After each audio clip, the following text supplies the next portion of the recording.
Tunaongelea saa hizi all about LGBTQ, lesbianism na nini, si ndio? What of history ya DJ Fatxo na hizo fununu ambazo zinaendelea kuspread on it? How do you advise on about it now, the young men, the kids? Na pia hii jambo inaendelea kupanuka kubwa, hata serikali inaifunga, but the cases are piling up. Kama wajana anasema ndiye apate kazi, alikuwa anaambiwa na boss at work, si ndio? Wewe ndio huyu leo unasema Housegirl. Anamnashikana, anawaambia mumulambe, unacheki? Anawaambia mumushike, mumulambe. Yeah, what do you have to say about that? Hey guys, so welcome back again, and this is Bob Shakwila Show.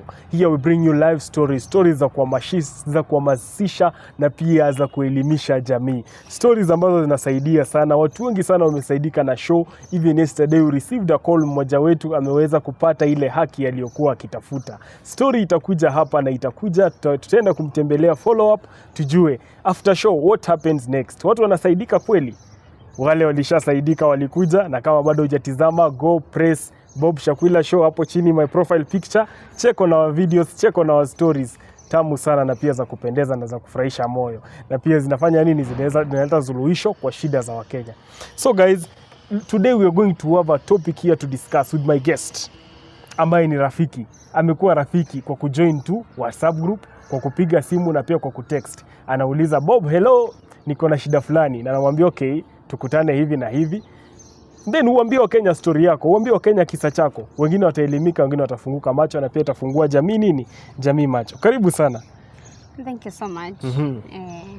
So kwa majina naitwa Nelly. Naitwa Nelly Mwendwa. Na mimi natokezea pande za Meru. Lakini naishi hapa Nairobi. Unaishi hapa Nairobi. Yes. Karibu sana kwenye show. Thank you so much. Misho yetu sisi ukuwa nayo kila siku. Manake Wakenya wako na shida mingi na wanataka kusaidika. Na uzuri, usaidizi unatoka tu kwa Wakenya wenyewe tu. Na pia dunia mzima, si ndio? Ndiposa nasema ukiwa na story si lazima ikuwe shida. Hata ile kisa ambacho uliweza kuondokea. Jana tumekuwa na mtoto wake Yesu Atongare, ame-explain, amejieleza. Na pia watu wengi wamefunguka nini? Wamefunguka macho. Sio shida tu, that experience, that divorce yenye uliwin, that case ya shamba ambayo uliwin na ulikuwa unapigwa vita sana. Come share it over here na tutakusikiza. Maanake tuko ready kusikia story na pia tuchanue. Kila siku katika Bob Shakwila Show tunainua biashara ya Mkenya. Nambari mnayoona pale ni Mkenya anataka kazi, and those are his skills. Amejoin tu WhatsApp group vile nawaambia, na kila siku kabla ya show tuna promote watu kwa hiyo group, mtu mmoja mmoja. Pia tunarudia tena. So huyu hapa anatafuta kazi, msaidieni. That is his phone number, namba yake ya simu na pia skills zake. Kama uko in a position ya kumsaidia, msaidie. So Nelly, leo nataka mimi umetuambia introduction, wewe ni nani, si ndio? Yeah. Uje tuambie kama unafanya kazi, wewe ni Mkenya mchapa kazi, unafanya kazi gani, si ndio? Okay. Tuambie, si tunataka kusikiza leo. Mimi nimesomea walimu. Na kazi yangu sana ni kutrain walimu. Mimi hufanya kazi na NGO World. Basically kwa informal areas tunaziita slums. So ndio kazi yangu. My area of specialization ni early childhood. Naam. But I support teachers across the line, primary, secondary, train such teachers. So ndio kazi mimi hufanya. I'm a mother, I'm a wife, I'm a mother of one, hoping to be a mother of two very soon. Naam.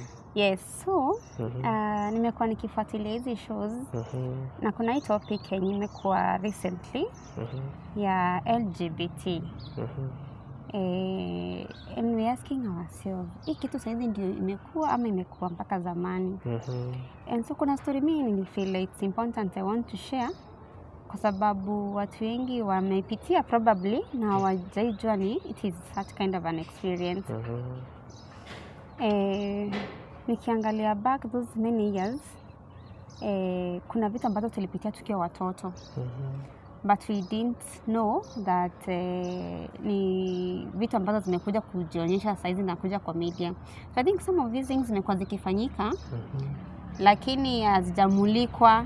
Lakini saizi because we have media, we have WhatsApp platforms, we have all the media platforms, at least people are becoming aware.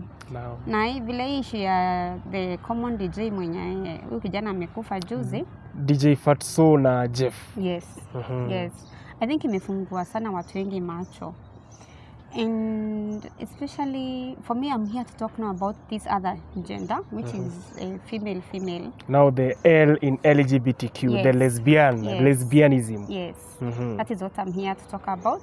Nimeona show mostly me focus wanaume wameshare stories zao sana. Na pia ninge encourage ladies, women out there, we have to be brave and also come out to share stories zetu ndio watu waelimike, especially sisi wa mama. Yes, because there's a lot that goes on kwa manyumba zetu wakati hatuko, lakini hatujui. Okay, so mimi nimelelewa huko Meru, as I said earlier. Nimelelewa huko Meru. And funny enough, hii stories sijaambia wazazi wangu. Niliona si vizuri kuambia, wanaweza feel ni kama wali fail somewhere. And so, but I have shared with a number of my friends. Si vile tulikuwa tunalelewa huko Meru, wazazi wetu walikuwa walimu. So na at some point, mama akaenda college. Kwenda college tukabaki na baba. So baba mara mingi unajua ile kwenda hiyo kwa wazee, sisi tumebaki na Housegirl. Mama yuko anakuja saa zile college zimefungwa ndo anakuja nyumbani. So napata most of the time our closest friend alikuwa Housegirl. So ilikuwa mimi, sister yangu mwenye ananifuata, I'm the first born, and then kuna brother yangu. Yeah, we are 4 siblings, but yeye mwingine sasa kwa amezaliwa, the last born. Okay, so we had so many Housegirls when we were young. Na today I'll share experiences za wasichana wawili ambao tulikuwa na wao pale. But especially mmoja tukiwa wandogo, I think we were around, personally I think I was around 8 years. My sister tumeachana naye mwaka mmoja. And so, but mimi na sister yangu ndo tulikuwa main victims. Okay, this girl, I couldn't access the photos, but kuna hizo pictures za hiyo msichana mpaka wa leo. Alikuwa anaitwa Esther. I think alikuwa among these light skin girls wenye nishaona, alikuwa wa kwanza kuona msichana that brown, alikuwa light skin kabisa. When you were young, Yeah, when you were young. Sasa huyo msichana alikuja kwetu. Pia sisi alikuwa mzee sana. Alikuwa around 18 years, I think. Nila alikuwa na mwili ndogo lakini tumiaka alikuwa na tumiaka. But at that time I couldn't tell her age. But when I look at the photos, I can approximate maybe miaka yake. So sisi tukikuwa, mama angekuja, tunakaa naye during the holidays, tunakaa na msichana, anatutengenezea tu vizuri, tunakaa naye. When the parents are around, nilo wanajua hao watoto wako safe kabisa. But now time inaikuwa nafika mama anarudi college. Akirudi college, sisi tulikuwa tunaenda shule, anatutayarisha tunaenda shule, tunarudi jioni. Hizo time tulikuwa tunatoka shule around saa 8 hapo. Tukikuja lunch time kukula tulikuwa tunarudi. So now you'd come home. Now this girl akaanza kutuintroduce kwa kitu, I don't know the right way ya kuframe kitu, lakini msichana anaanza kutoa nguo.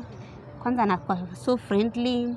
Unaona kama ni matunda anatuchunia matunda. We had a lot of fruits around our house, around our home. So anakuwa kutuchunia hizo matunda. Kama ni ng'ombe, bandla tuenda kuweza majani, should do it. So we'll feel anatufanyia favor. Because even as we were growing up, sisi kazi zote tulikuwa tunafanya sisi wote mpaka hata na Housegirls. Like we divide our jobs. Wewe osha vyombo, wafanya hivi. So she do all the work and then tunafeel kama ni privilege anatufanyia. So she became very friendly to us. Now, nyumba yetu, it was one big house, but ndani kulikuwa na several rooms. There were 5 rooms. Kulikuwa na dining, sitting room. Ilikuwa imedividiwa, kuna side ya dining na kuna side ya kukaa. Ile side nyingine kina store ya kina mom na bedroom yao. Then on this other side kulikuwa na kitanda yake na kitanda yetu. But imekatanishwa. But ukiingia sasa lazima upitie kwa kitanda yake alafu unaingia kwa yetu. Now, sasa wazazi saa zile hawako, tumesoka shuleni. Babangu anajua angekuja jioni, sisi tunakuja kama saa hiyo saa 7 saa 8, but my dad would come later. Anaangalia kama kuna food, anaenda zake, maybe kutafutia mbuzi chakula and all that, anaenda kwa wazee wenzake. So we'd be left with the house girl like most of the time. Now this girl, one of the things that I remember very well, alikuwa mchafu sana. Alikuwa nanuka, yani alikuwa mchafu sana. So angetupeleka kwa hiyo room, ile sasa room yetu, tunavuka kwa bedroom yake tunaingia kwa yetu. So angetupeleka hapo mimi na sister yangu. Then she would undress us and then show us the private part, anatouch, anatuuliza una feel aje. Yes, she would touch our private part. And then initially we were so naive, we don't know like una feel aje. This is a girl, see house girl. Ni house girl. So ilianza tu pole pole, it was a very smooth process. Si like kitu unashtukia mara moja umefanywa, you get. Yeah, then she would then start touching you and ask you how you feel. And then now ni kama tulifika mahali sasa, we also got used to the thing. Pasa akaanza pia naye kutoa nguo zake, anatuambia touch me like this. She would even demonstrate how we should touch her. Sasa ikaenda to another level. No, she would tell us to lick her, to lick private parts na tongue zetu. Yes. So we would take turns with my sister. Taking turns. Yes, we would take turns to lick the private parts. And remember, alikuwa msichana ananuka uchafu sana, hata akipita kando yake alikuwa ananuka uchafu sana.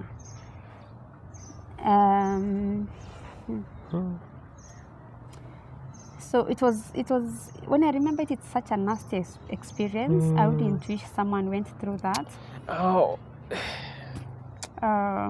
So tukazoea, it became part and parcel of us. Alafu akatuweka ile fear that hatufai kuambia wazazi. And this is our like a pleasurable activity, ni katikati yetu peke yetu, we are having fun, na wazazi wafai wajue. Wakijua watatukataza. And now because tulikuwa tushazoeshwa ile kufanya hivyo ni kama ni kitu fun.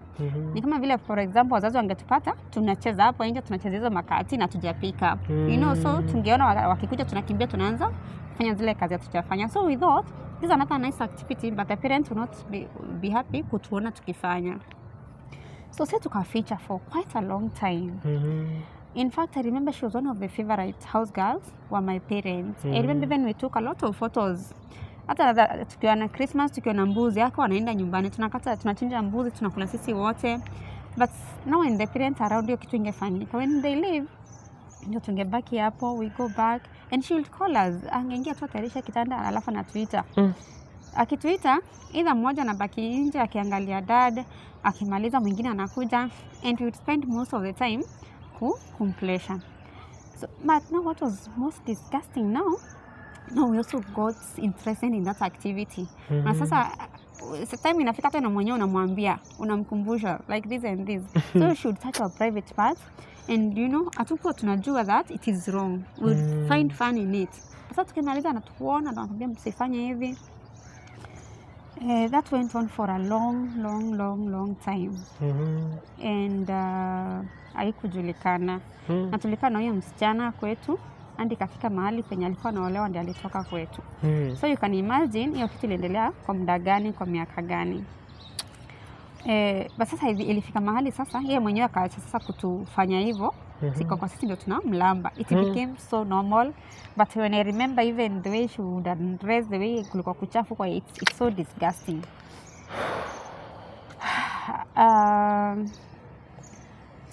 So basically that is our experience with Esther. We were discussing the other day with my sister and namkumbusha, do you remember the things we went through kwa na house girls? Do you remember this girl? We were looking at the photos kwa album. My mama kwa hizo albums zote. And we were just reminding the things she made us do. The things tulipitia. Na ile kitu mbaya ni ile hatukuweza kushare na wazazi, maana kisha you see most of them they are not around. So that is my experience with that one house girl. At least the other one that came on board, we hatukukaa naye for long.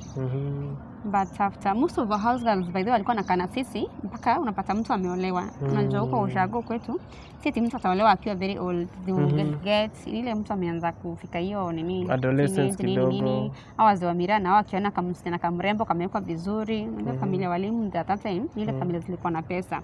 So you see a house girl would be glowing. wazee wa mirana wako wanapita na yeye. So my mother would get another one and would stay with her, mentor her, na kwa a beautiful woman anajenga in that. So at some point we also got another house girl. We also got a house boy. Sasa house girl huyo should call us to the kitchen. Yeye alikuwa na room yake separate. Hapo nje kwa main house. Ni baadaye. So hapo nimekuwa mkubwa because nilikuwa nimepelekwa boarding school. So nikirudi nyumbani, that's when now she introduced us to kumfanya tabia mbaya na vindole. So now she would tell us to insert our fingers to her private parts. Unaeka anakwambia no, that one is not enough. Okay, ongeza kidole ingine. Then you would put another finger and like that. So I think she was so much used to that because ilikuwa inafika point anakwambia weka mkono kote na sasa uko ile kotini nje mkono si kubwa kama sai na mweka mkono yote. Yes. A whole hand. Yes. And you do that. But not the good thing with that one, hakuwa anatushika. Anatushika. So for me, my experience with house girls when I was a kid as jakuwa very, very, very nice. Some of the experiences are very nasty. And I think zimeni affect mpaka sai. Zimeni affect to a big extent hadi sasa. Aje. For me, mtoto wa kwanza ni msichana. My firstborn is a girl. Na huyo mtoto naweza sema vile nimemlea in a very overprotective way. Yani ni ile siwezi feel safe at all kumwacha na mtu yoyote. Okay, probably later in the show I'll also come to share my experience how I almost got raped when I was in Form 4 by a close relative. So this person who was almost raping me is a close member of the family. And so ilifika mahali penye si feel safe mtoto wangu akiwa na mbaba, si feel safe mtoto wangu akiwa na msichana. Na sasa uko job. Lazima umwache na either of those genders. Yes, I have to leave my girl with my baby with someone. In fact, it also affected me kuolewa. Kwa sababu mimi siko na feel kama niko safe kwa mikono ya mtu yoyote. I wouldn't feel safe because I would ask myself so many questions. So now I'll talk about my girl. I have employed house girls, but one of the things I have always made sure ziko ni cameras. I would rather stay without a basic need but ni make sure nyumba iko na kamera. Because and then napata hata nikiwa job akili yangu inakaa kidogo naangalia simu. Ningeka hizo apps mali nashinda kumonitor nyumba what is happening. And at some point I got this nani nilitumanishwa kutoka ushago, she was a lawyer. I realized every time anaosha mtoto, I think she was around 2 years. Every time anaosha mtoto, she would anakaa naye kwa maji akimfanya hivi akiosha the private part for so long. Then I started nikamwambia kutoka leo usioshe nini mtoto private part. So I started training my girl kujoshanga those areas. Hata nikimuosha I'll always tell her chukua kitambano jioshe peke yako because I want her to learn at very early and no one should touch those parts. No one should. And I started kumwambia hizo vitu mapema sana. These are your private parts. You would even sing these are my private parts, my private part, my private part. These are my private parts. No one should see them. No one should touch them. You touch the breast, touch the front part na huko nyuma. Ndio akaya akijua no one should touch or even see the private part. Hata saa hizi uende umfungulia hata akiwa kwa choo ama umwambie change. Hata kisikia mtu kama anakuja akichange atajifunika haraka sana. She's very sensitive. So you see some of those things it is important that we teach our children. And for me the reason nimekuja kwa hii show ni kuja kuelimisha parents especially wa mama. Sometimes tunaona sababu ni msichana na nimemwachia kijana hakuna kitu anaweza fanyiwa. I'm telling you a lot is happening. Na sasa unaona kama huyo msichana wa house girl wetu alikuwa one of the favorite wazazi wanapenda na anatreat vizuri. She's nice to us. Kumbe ndio mtu mwenye anatuharibu kabisa. So unapata mtoto amekuwa unamnyima kuona cartoons mbaya, unamnyima kuona content mbaya, kumbe huko kwa Housegirl na yeye anamfunza vitu zenye hazifai. So mimi nimekuwa very overprotective. Unapata sometimes I would rather even not go to work kama sina Housegirl kuliko niachie mtoto mtu mwenye sijui. And at this point now at least anajua kuji-express, if something happens atajua, but still kuna ile fear mimi si akiwa safe. Si feel unless akona my mom, mtasikia ako sawa, lakini any other person nasikia hapana. So it has been very difficult, especially being a parent. Unapata watu wenye umeleta kwa nyumba, you don't trust them. Unaona hakuna mtu mwenye hizi fanyia mtoto kitu. So it's been a tough one. A tough experience. Yeah. And one of the things nimekuja kujua, si vijana tu wanalala na vijana wenzao, even ladies, but most people wajakuja kushare. And then people think it's lesbianism. Ni kitu imeanza juzi. It's been happening there. Many people wamekuwa introduced kwa hii mambo mapema, lakini we didn't know what that thing was. So kuna watu wengi saizi wako kwa hizo na hawajui. Kuna wazazi wengi sana tunarauka asubuhi tunaenda kazi, unakuja jioni. Unajua mtoto ameshinda kufanyiwa nini? And then anaifanyia very friendly, mtoto ana feel where the parent you're the enemy. So mtoto anakuficha.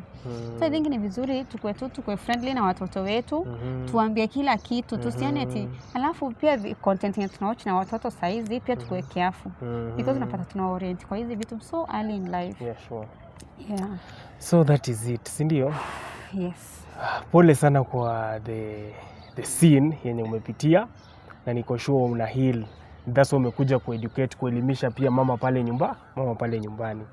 So our topic today was like lesbianism na mambo na insecurity na security za wazazi, si ndio? Unapata just relating to what is trending now, what is happening now about DJ Fatxo. Hiyo mambo ambayo bado inachunguzwa na makachero wa DCI, the DCI detectives. Mambo ya gayism, nini, Jeff kuanguka na longi nusu. Na mzazi pia unapata pale alikuwa promised sana, mtoto anaenda kupata kazi. The same way tu mzazi anakuwa ako busy, ana employer anasema juu niko na watoto wasichana, acha nilete Housegirl msichana. It doesn't mind about kuweka cameras na nini, anajua tu ako safe. Hope mmelearn sana kutoka kwa story yake. So from that story, did it at some point affect you maybe acting? Have you ever now hiyo mambo ya lesbianism shetani kukuingia kwa kichwa? Okay, personally, I think one of the things that ilinisaidia, okay, it was a bad thing, but somehow ilinisaidia, was when I was in Form 3, nilikuwa naenda Form 4. So, hiyo time, a close relative, kwenda kulala kwake, tulikuwa tunasomea mbali. So, kwenda kulala kwake, he attempted to rape me that night. Na ilini affect sana. Because the close relative ni mtu wa familia. And someone that I would look up to in case of anything ndio nakimbililia. And so this person aliattempt kunirape, na to make matters worse alikuwa mwalimu wangu mahali nilisomea. So mimi nilikuja nikachukia wanaume. And even when I was at the university, I never dated at all. My university life sikuwa na boyfriend. There are times hata nilikuwa nikitrain those colleges, because nilianza kutrain the colleges bado nikiwa campus before nimalize. So ila tukifunga shule bado nilikuwa idle natafuta hizo kazi za kutrain hizo colleges. There are many men that would approach me, very mature men. And I remember there are 2 instances nimeslap wanaume.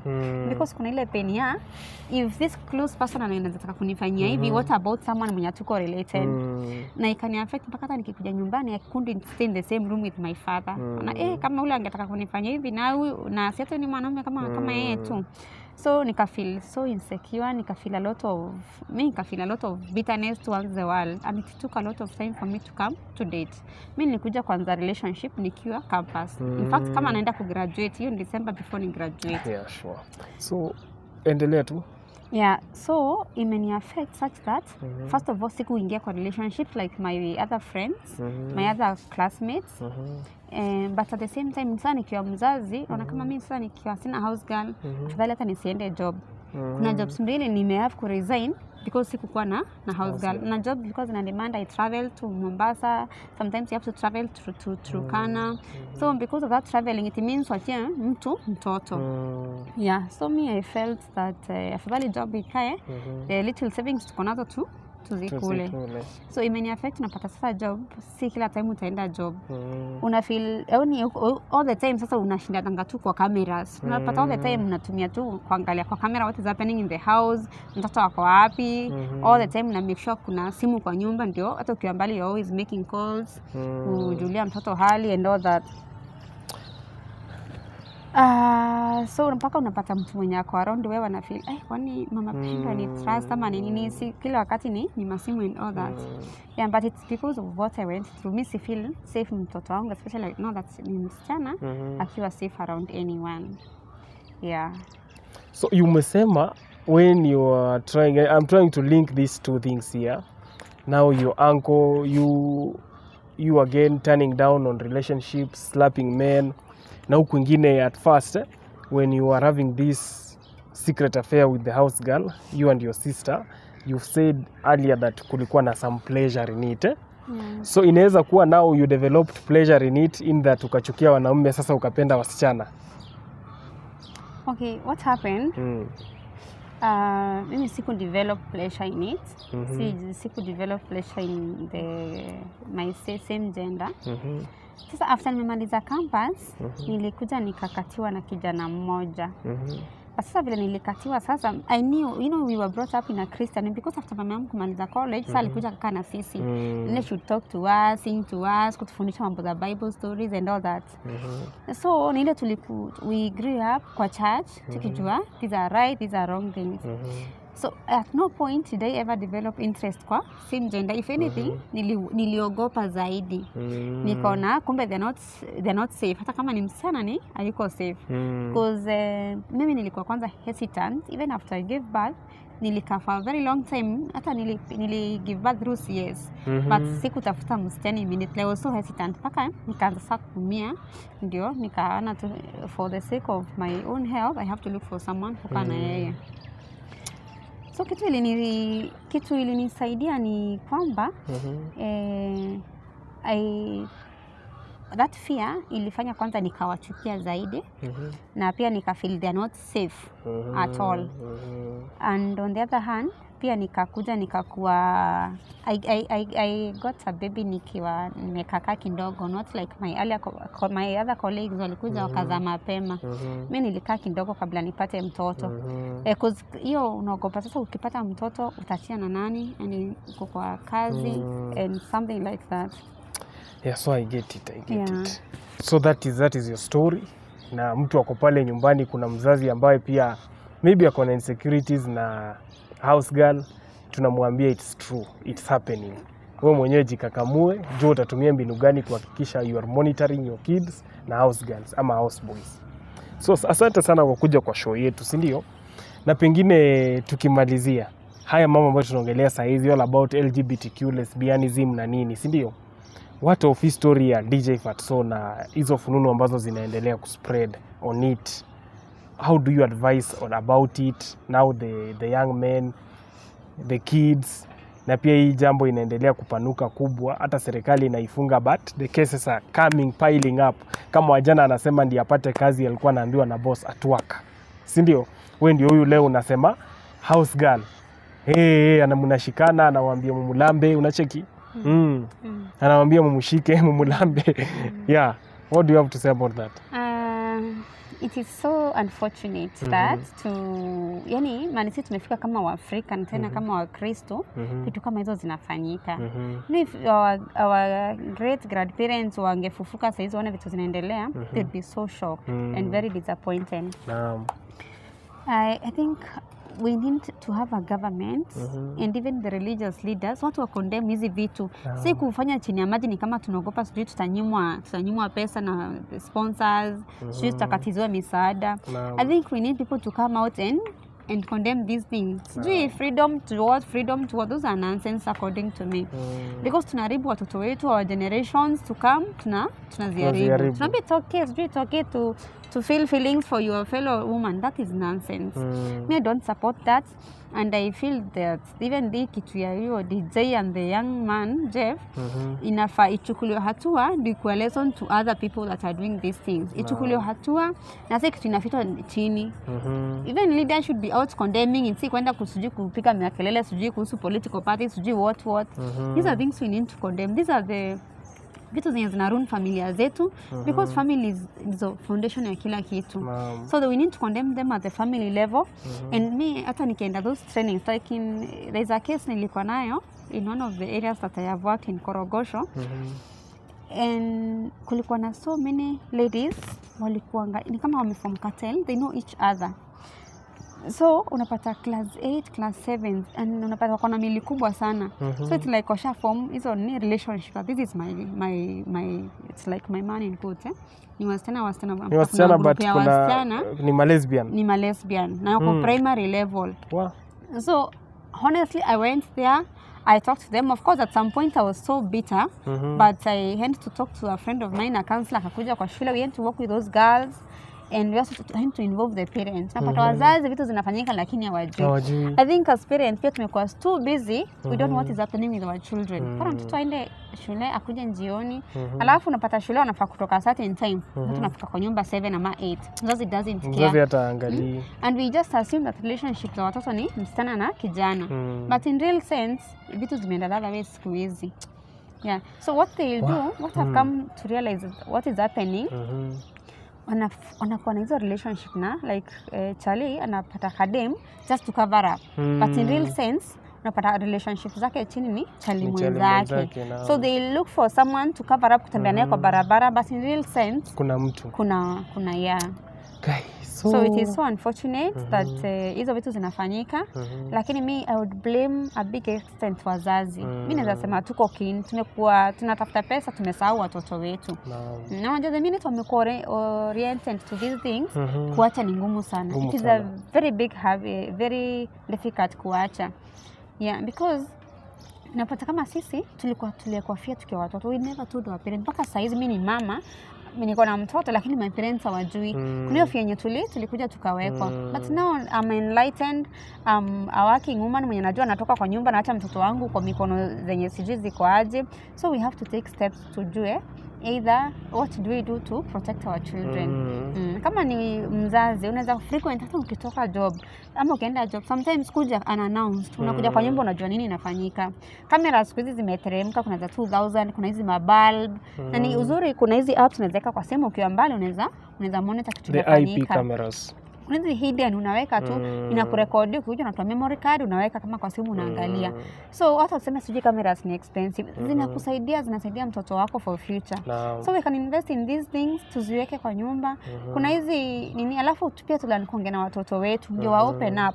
Ukikuwa friendly na wao watakwambia kila kitu, but kwa wewe ni kuinstill fear, kushout around, mtoto anakuogopa. Akiona baba yake amekuja na kimbia bedroom, anajificha. Vitu zitafanyika na hutaijua that mtoto anapitia vitu kama hizo. So me I think parents need to style up, tufanye kazi yetu vile inafaa. That's good. So that is it from you, sindio? And wanasemanga katika Bob Shakwila Show, mwenye masikio asikie, mwenye macho ashatazama. Tutilie maanani tukiendelea kufanya nini? Tukiendelea kuishi. Manake hii kitu tulisema tutaipiga kila siku na lazima itaondoka. People feel free. Nataka pia tuende huko campuses, wapeane, kwa sababu tunasikia campus imejaa sana. Tulete hapa wasichana na wanaume wapeane live experiences na waliweza kuepuka hizo vitu waje. To learn, to share the videos, community yote ijue we are against the LGBTQ. Tuendelee na Ukristo, tuendelee na Uislamu, tuendelee na dini zetu ambazo zinaeka mila na tamaduni zetu pamoja. Asanteni sana kwa kutazama Bob Shakwila Show. Hadi wakati mwingine. Mungu awabariki sana. Kama hujasubscribe, finya the bell notification button na pia usubscribe. Bye bye.